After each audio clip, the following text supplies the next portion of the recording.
오늘의 말씀은 이사야 58장의 말씀입니다. 58장은 하나님과의 관계를 가로막는 이스라엘의 죄를 지적하고 있습니다. 그리고 이 죄를 회개하고 돌아서서 신앙의 본질을 회복하라 명령하십니다. 하나님과의 관계 회복 없이는 금식도 예배도 그 어떤 말씀의 준행도 하나님을 기쁘시게 하지 못하고 하나님께 외면당한다. 이것이 말씀의 주제입니다. 그러므로 진정한 신앙을 원하거든 하나님의 축복을 사모하거든 마음으로 하나님과의 관계 회복을 갈망하고 뜻과 정성을 다하여서 마음은 딴 데가 있고 몸만 형식만 드리는 예배 금식이 아니고 정말 마음과 뜻과 정성을 다하여서 하나님과의 관계를 사모하며 진정으로 하나님을 예배하라.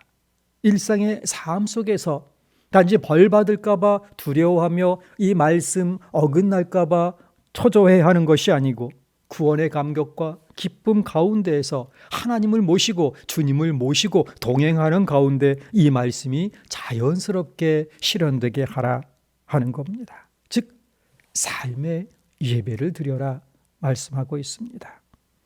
형식적이고 마음이 없는 의무적인 가식적인 신앙생활 하나님 눈에 가소로워 보일 뿐이고 그래서 하나님께서 거절하신다는 겁니다. 금식을 하여도 하나님께 예배를 드려도 하나님께서 반응이 없으시고 응답이 없으시고 아무리 기도하여도 하나님께서 귀 기울이시지 않는 것 같은 때에 이제 이스라엘 백성들이 하나님께 항의하는 겁니다. 3절 상반절입니다.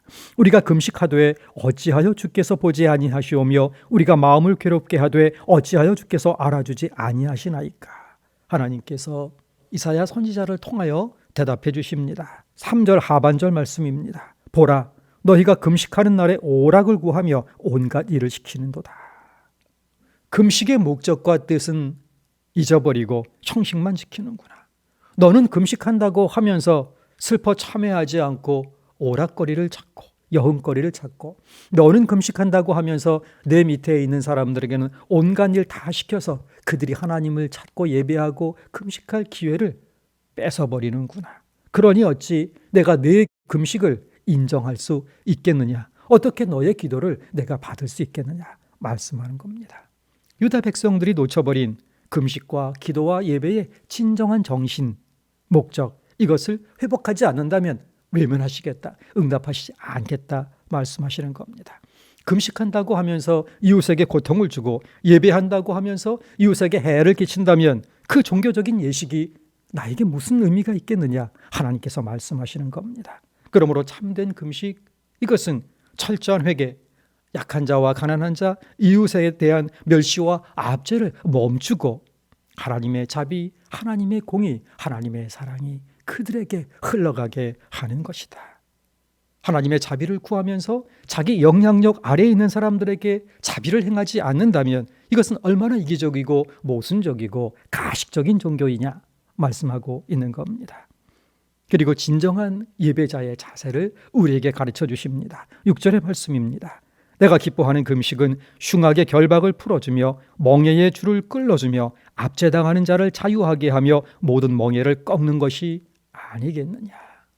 하나님을 섬기는 데 있어서 종교적인 의식보다 먼저 영적인 그리고 도덕적인 선이 앞서야 함을 말씀해 주시는 겁니다. 7절의 말씀, 또 줄인 자에게 내 양식을 주며 유리하는 빈민을 집에 들이며 헐벗은 자를 보면 입히며 또 내 고립을 피하여 스스로 숨지 아니하는 것이 아니겠느냐. 하나님 없는 그리스도 없는 자비와 선행은 자기 공로요 자기 의일 뿐이지만 그러나 진정으로 하나님을 섬기며 예배한다고 하면 이러한 의의 실천, 선의 행함이 같이 이루어져야 하나님을 진정으로 예배하는 것이다 말씀합니다. 이어서 복된 말씀입니다. 하나님께서 이렇게 형식적이고 가식적이고 외식적인 그런 금식도 예배도 기도도 외면하시지만 하나님께 참된 자세로 예배하고 기도하며 하나님을 섬기는 이들에게 어떠한 복을 주시는가 말씀해 주십니다.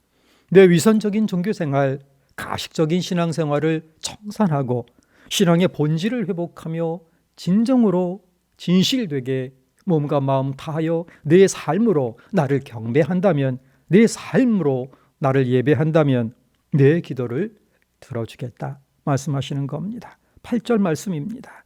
그리하면 내 빛이 새벽같이 비칠 것이며 내 치유가 급속할 것이며 내 공의가 내 앞에 행하고 여호와의 영광이 내 뒤에 호위하리니 말씀하십니다. 하나님께서 친히 하나님 아버지의 그 영광으로 구원에 이르기까지 보호하신다는 말씀입니다. 이어서 종교적 외식을 버리고 진정으로 예배하고 하나님을 경외하는 자에게 주시는 그러한 말씀을 계속 주고 계십니다. 내면으로 내적으로 하나님을 경외한다면 외적으로 이웃사랑을 통해 이웃 섬김을 통해 하나님 경외하는 증거를 보이라. 하나님께서 입술의 열매를 창조하시는 하나님이시니 너도 내 입술의 열매를 스스로 만들어내라 하는 겁니다.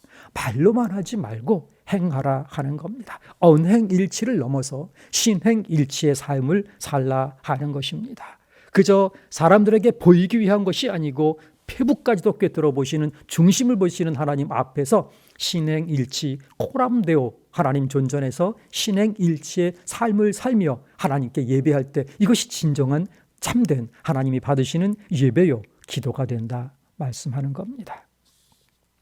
하나님 사랑한다고 하나님께 예배하면서 그 행동은 하나님의 가르침과 상관이 없고 반대로 가는 정신분열증 같은 이 신앙의 위선과 가식을 벗어버려라 말씀하는 겁니다. 바른 신앙을 회복하라. 바른 신앙을 회복하라. 그리고 안식일을 성수하라 말씀하십니다. 그리고 나서 하나님의 축복을 기다리라 하시는 거죠. 10절 하반절 말씀입니다. 내 빛이 흑암 중에서 떠올라 내 어둠이 낮과 같이 될 것이며. 치유와 회복과 소생을 말씀하십니다. 신앙의 본질은 하나님과의 관계에 있습니다. 이 비대면의 시대에 어디서 예배할 것이냐, 이것보다 중요한 것은 정말 하나님과의 관계가 회복되고 있는가 하는 것입니다. 모여서 예배할 수 있다면 훨씬 더 좋겠지만 그렇지 않은 모든 것을 고려해야 되는 상황 속에 이것을 가지고 논쟁하고 서로 싸우며 비난하는 것은 더욱더 하나님을 슬프게 하는 일입니다. 이것이냐 저것이냐보다 더 중요한 것, 내가 진정으로 내 마음속에 여호와 하나님을 간절히 사모하며 그분과의 관계가 잘 회복되어 있는가, 여기에 더 관심을 가져야 할 것입니다. 그러면서 모든 것이 회복되기를 하나님 앞에 기도해야 할 것입니다. 예수 그리스도의 십자가 공로, 그 공로로 인하여 하나님과의 관계가 회복될 수 있는 통로가 우리에게 마련되어 있습니다. 그러므로 십자가 공로 의지하여 매일매일 하나님 존전에서 영과 진리로 하나님을 예배하며 예배하는 삶을 살아가는 겁니다. 그리하여 사람들 앞에서도 우리의 삶을 통하여 하나님의 공의와 진리와 사랑이 그렇게 드러나고 전해지고 실천되어야 하는 것입니다. 이것이 바로 신행일치의 삶인 것입니다. 그리고 나서 하늘의 복을 기다리라 말씀합니다. 어떤 복을 주실 것인가? 이사야 58장 11절 말씀 가슴에 품고 하루를 지내시기 바랍니다. 함께 읽습니다. 여호와가 너를 항상 인도하여 메마른 곳에서도 내 영혼을 만족하게 하며 내 뼈를 견고하게 하리니 너는 물된 동산 같겠고 물이 끊어지지 아니하는 샘 같을 것이라. 기도하겠습니다. 거룩하신 하나님, 자비를 베풀어 주시옵소서. 저는 불가하오니 예수 그리스도 십자가 공로만 의지하오니 성령의 은혜 내려 주시어서 하나님 앞에 오늘도 코람되어 하나님 존전에 신실한 신행일치의 삶을 살아갈 수 있도록 인도하여 주옵소서.